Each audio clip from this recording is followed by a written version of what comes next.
Hey guys, how we doing, huh? Update for you. Thank you guys for reaching out, man. Lots of you worried about me for some reason. I appreciate that. Sending me texts, messages, emails.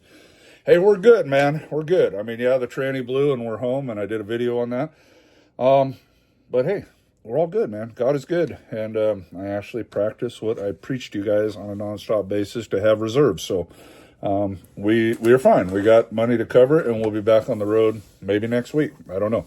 As soon as my mechanic gets everything and gets it put in, I haven't bugged him. It's only Tuesday, but I know he'll call me the second he pulls that thing out and rips the inspection plates off because he wants to know what's happened about as much as I do. So we have some theories, but I won't bore you with that.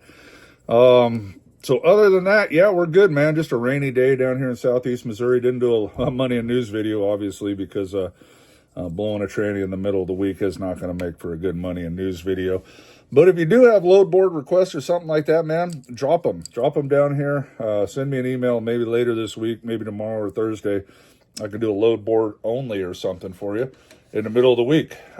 Might spot some more freight out there, right? So this video, as you know, if you watch the other ones or you followed this channel for very long, and also, you guys all reaching out to me. I don't have the most viewers by no stretch of the imagination on YouTube, but I think I got the best ones out there. So thank you guys. But you viewers know, man, I'm always clowning the auto shifting crowd, Volvos and Cascadias. And if you watch the video, I got to drive me one of them plastic fantastic Cascadias. And first time ever, first time driving an automatic. So I'm going to give you my opinion on it. And I'm going to be more fair and balanced than you might think, okay? So I got me a little list going. I'm going to tidy that up, and then we'll go into it. I'm really glad they didn't pull around a Volvo. You know, I'm sure some of you guys would have loved that. But I don't think I would have. So I'm going to give you the good and the bad and the ugly on what I thought of the Freightliner Cascadia in the 508 miles I spent in one. And other than that, yeah, everything's good, man. I'm doing good. Hey, rainy day. I'm actually getting to watch that series Landman that I haven't got to see yet. I might even watch the last season of Yellowstone, which I never saw. And just bugged the wife. But we did go on a goose hunt the other day. Let me drop in some pictures of that and a video of my boys shooting one that's pretty far out there. It's hard to video when I'm hunting because I'm hunting. My kid wants me to do that more, but I just don't because I like to shoot too if I can. So we did okay out there, had a lot of fun. So I'll drop all that in right now. You watch that, and when that's over, we'll be back with my list of what I think of the great Freightliner Cascadia. All right, see you in a minute.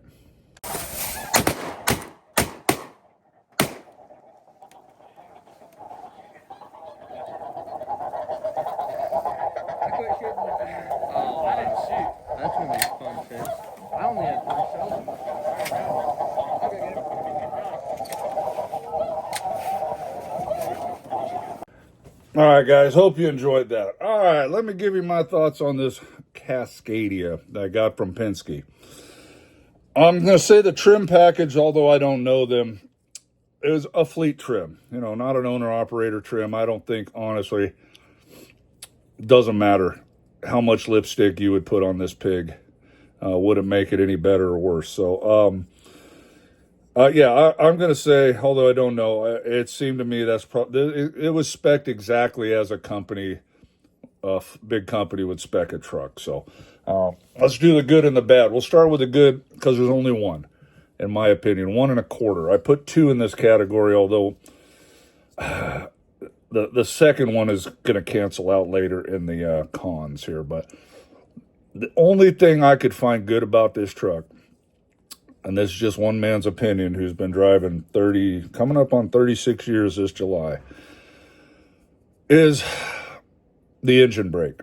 I like the engine brake with the automatic transmission. It had a good, strong engine brake. And when you're coming off the freeway and you're on the brakes, it's shifting down super fast, faster than I can shift down. So it does have a good engine brake. That could get you in trouble, though, because it's so strong and so fast. For the rookies that don't know, you shouldn't be running your engine brakes in ice or snow, period. And if you do, it better be on low and just try not to do it. So I can see probably how some of these jackknives happen. If you're on the freeway and you let off and you got the engine brake on high and you hit the brakes, that's too much braking on the drive axles, and the trailer just comes and pushes you into a jackknife. So it's good, but could be bad. But on regular driving, on a good sunny day, whatever, normal day, pretty good system with the automatic for the engine brake only. The second thing I have is all the stupid beepers. Those are good maybe for a rookie, okay? A brand new driver, that's some safety features to hopefully help him out. But we're going to talk about that here in a minute as we get into the cons. How that's a double-edged sword, and I think it might be good, but could easily get tuned out, because I tuned it out by the end of the day. So we'll get to that in a second. I did have one other thing. I guess it's got a lot of room in it, man. If you like to stand up in that cheap plastic bubble right out of the driver's seat and you can't touch the ceiling, if that does something for you, cool. So I guess it's roomy. I guess for a team, which no team for this kid. Okay, cool, man. It's got some room in it. That's it. Cons. Everything. I hate the truck. I hate everything about it. If I would rather retire than drive one of those every day for the few years I got left in. The only way I would do it is if I couldn't find any other way to put food on the table for my family. And trust me, I would look for any other way, because that's honestly, guys, the most miserable piece of junk truck I've ever driven in my life. And I know I'm jaded and old school, but I'm telling you right now, I drove cab overs back in the 90s that rode better than that piece of junk. It's almost a cab over. The steer tire is sucked so far back, it's right at your feet anyways. You might as well make it a cab over. That's not even a hood. I don't know what that is. They call it a curb sniffer. It's a joke. It's rough riding and herky-jerky. And I hated everything about it, man. It's just, I got a whole list here, and we'll run down them. Rough ride like a cab over, terrible. Everything's cheap, plastic garbage. I actually, this is only like a year-old truck or something. I had to get back there with some tape and tape the closet doors shut, because they already won't stay closed. Kept hitting me in the back of the seat.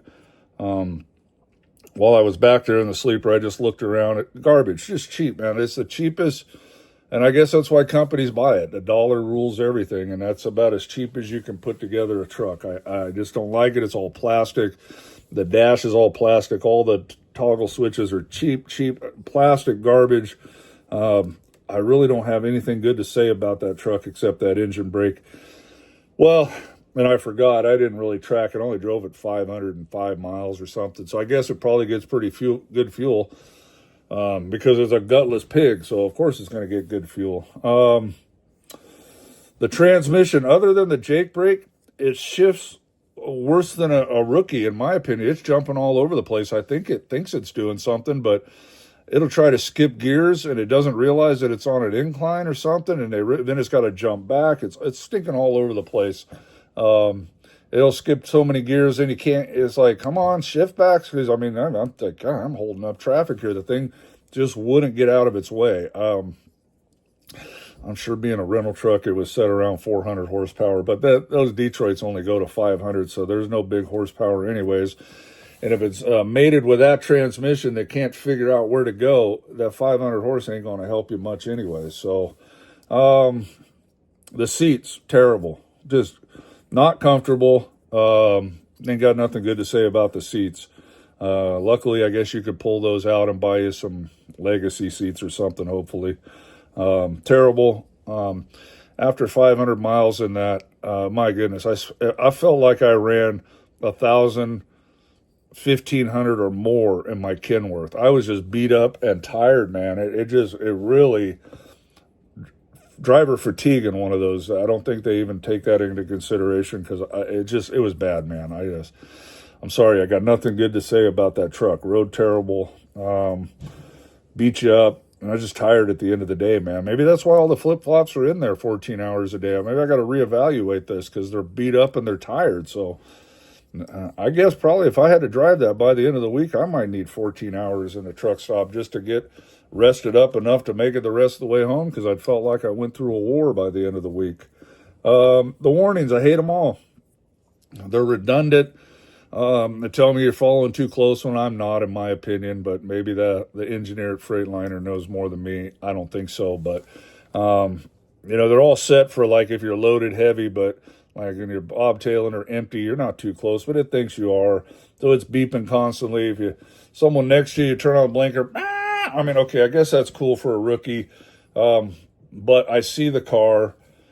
I'm putting my blinker on so I can move over after he goes by, and that thing just screams in my ear. Yeah, and I don't know if maybe you can override that. I don't know, but it's very annoying. And by the end of the day, I had already got to where I was just tuning it all out. So this stuff's okay, I guess. But if you spent more than 2 or 3 days in it, you would have that all tuned out and already ignoring it. So it's not going to really do anything good long term, in my opinion, other than just be an annoyance, man.